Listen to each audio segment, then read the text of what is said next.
जब supreme court में मनीष सिसोदिया जी की बेल का केस सुना जा रहा था, तब सुप्रीम कोर्ट ने प्रोसिक्यूशन से बहुत तीखे सवाल पूछे। उन्होंने बार बार ईडी से एक ही सवाल पूछा कि आपके पास मनीष सिसोदिया जी से जुड़ी हुई मनी ट्रेल कहाँ है? क्या उनके पास पैसा आया? क्या उनके परिवार के पास पैसा आया? क्या उनकी किसी परिवार के या उनसे किसी जुड़ी हुई कंपनी के पास पैसा आया? सुप्रीम कोर्ट ने बार बार पूछा कि अगर मनीष सिसोदिया के पास पैसा पहुंचता हुआ ईडी दिखा नहीं सकती है, तो फिर मनी लॉन्ड्रिंग का सवाल कैसे पैदा होता है और पीएमएलए लगने का सवाल कैसे पैदा होता है? सुप्रीम कोर्ट ने यह भी सवाल पूछा कि जो सारी ईडी की प्रोसिक्यूशन का केस है वो सिर्फ और सिर्फ एक अप्रूवर दिनेश अरोड़ा की स्टेटमेंट्स के आधार पर है। इनफैक्ट जब हियरिंग चल रही थी तो सुप्रीम कोर्ट में यही कहा गया कि अप्रूवर तो अपनी जान बचाने के लिए कुछ भी कह सकता है, उसकी स्टेटमेंट पर कितना विश्वास किया जा सकता है। जो तीसरी चीज सुप्रीम कोर्ट ने उठाई, उन्होंने स्पष्ट तौर से बार बार ऑब्जर्व किया कि पॉलिसी मेकिंग कोर्ट के परव्यू में नहीं आती है। पॉलिसी मेकिंग में अगर लॉबिंग हुई भी तो लॉबिंग इलीगल नहीं है जब तक क्विड प्रो क्वो इस्टेब्लिश नहीं होता कि पैसे एक व्यक्ति से दूसरे व्यक्ति के हाथ में गए और जिस व्यक्ति के हाथ में गए उसने उस ब्लैक के पैसे को व्हाइट करने की कोशिश की, यानी मनी की लॉन्ड्रिंग की कोशिश की, तब तक पीएमएलए लागू नहीं होगा, तब तक कोई गुनाह नहीं होगा। इन तीखी ऑब्जर्वेशंस के बावजूद आज कोर्ट ने एक विपरीत ऑर्डर दिया है। जो सारे मुद्दे कोर्ट ने बार बार खुद उठाए, आज ऑर्डर में सुप्रीम कोर्ट ने बेल मनीष सिसोदिया जी को नहीं दी है। इसलिए अब हम जो ऑर्डर सुप्रीम कोर्ट ने दिया है वो शायद अभी थोड़ी ही देर पहले अपलोड हुआ है सुप्रीम कोर्ट की वेबसाइट पे, उस ऑर्डर को हम स्टडी करेंगे। उस ऑर्डर में जो भी सारे कानूनी मुद्दे उठाए गए हैं उसको आम आदमी पार्टी, हमारे सारे वकील गहराई से देखेंगे और जो सारे लीगल ऑप्शंस हमारे पास अवेलेबल हैं उनके आधार पर हमारे नेक्स्ट स्टेप्स को डिसाइड किया जाएगा।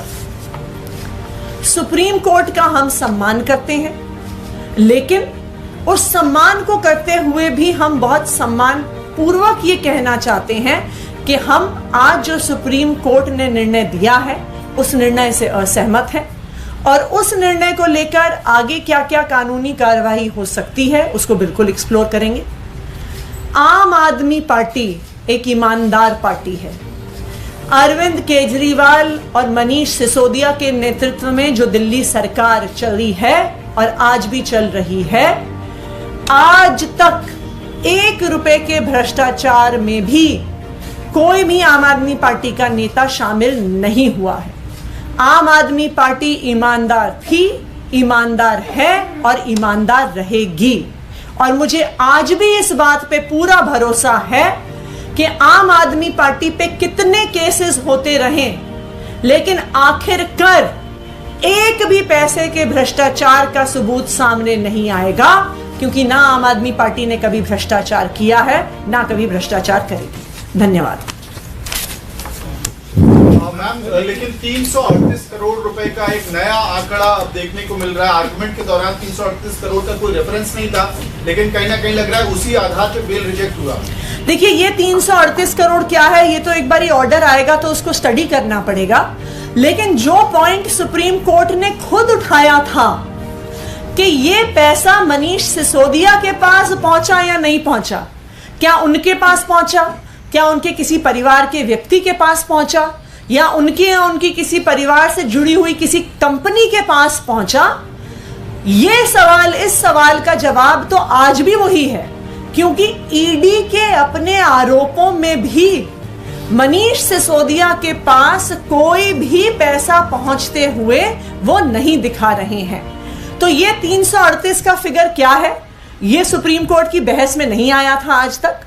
और ये 338 करोड़ का मनीष सिसोदिया जी के साथ क्या लिंक है, इसको भी एक बारी ऑर्डर देख के समझना पड़ेगा।